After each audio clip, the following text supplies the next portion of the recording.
All right, let's dive right in. In the world of AI, it feels like every week there's some new challenger that promises to completely change the game. And right now, the buzz is all about this new chip that's putting up speeds that sound, well, frankly, almost unbelievable. I mean, look at this number. We're talking about an AI spinning out almost 500 tokens, think of them as words, in a single second. And no, this isn't science fiction, this is a real benchmark from a real piece of hardware. But what does this crazy number actually mean? And, what's the hidden catch? Because there's got to be a catch. Okay, so to really get what's going on, we first have to break down this new speed record. Let's figure out why it's turning so many heads all across the industry. So, before we go any further, we need to be on the same page about the unit of measurement here, the token. What is it? Well, you can think of a token as basically a word, or sometimes just a piece of a word. It's the fundamental building block that an AI like GPT uses to process information and generate its answers. So, pretty simple. The more tokens per second, the faster that AI feels to you and me. And believe me, the performance difference we're talking about here is just staggering. A new chip from a company called Groq is hitting around 500 tokens per second. Now, to put that into perspective, a really powerful Nvidia H100 chip, a total workhorse, running the exact same model clocks in at about 20. That is a more than 20 times increase in speed. A response that takes Nvidia 20 seconds to spit out could in theory take Groq just 1 second. It's a massive leap.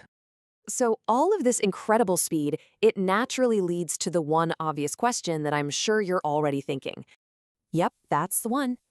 If a new chip is over 20 times faster, why isn't it just everywhere? Why hasn't it completely taken over the entire market? Why are we even still talking about Nvidia? Well, as it turns out, raw speed is only one piece of a much, much bigger and more complex puzzle. And this is where we get to the heart of it. This is the crucial point, what I'm calling the 240 chip catch. And this is exactly where that simple story of faster is always better starts to fall apart. You see, when you're trying to handle the absolutely massive next-generation AI models that are coming down the pipeline, speed alone just isn't enough. You need an incredible amount of raw processing power. And this is where that big trade-off has been hiding all along. Okay, let's look at an example. Take Nvidia's upcoming Blackwell GPU. To run a really, really large and powerful AI model, you might only need one of these things, just one. It's an incredibly powerful all-in-one chip, a real behemoth that's designed for massive scale from the ground up. Now, what if you wanted to do that exact same massive task with Groq's super fast chips? Well, you'd need at least 240 of them, all working together perfectly. And just like that, that incredible speed advantage for a single chip suddenly runs into a massive scaling challenge. It completely changes the whole equation. So what we're really looking at here isn't just a simple contest of which chip is better or faster. No, this is a clash between two totally different philosophies, two different ways of thinking about how to build the future of AI. On one side, you've got Groq's approach, right? Which is all about extreme speed on a per-chip basis. It's like a whole fleet of sprinters. Then, on the other side, you've got Nvidia's approach. Just immense, consolidated power all packed into a single chip.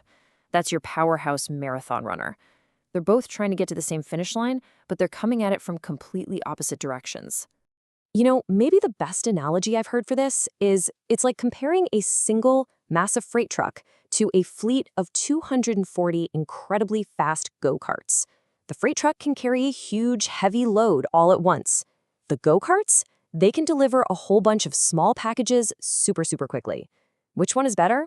Well, it depends entirely on the job you need to get done. So as we keep building bigger, more powerful, and way more complex AI, we're left with this really fundamental question about strategy. Is the future of AI going to be built on the raw, distributed speed of many, many small chips working together? Or is it going to be built on the immense, concentrated power of a few massive ones? In this incredible race to build AI, what's ultimately going to win out? A sprinter's lightning speed or a marathoner's raw power?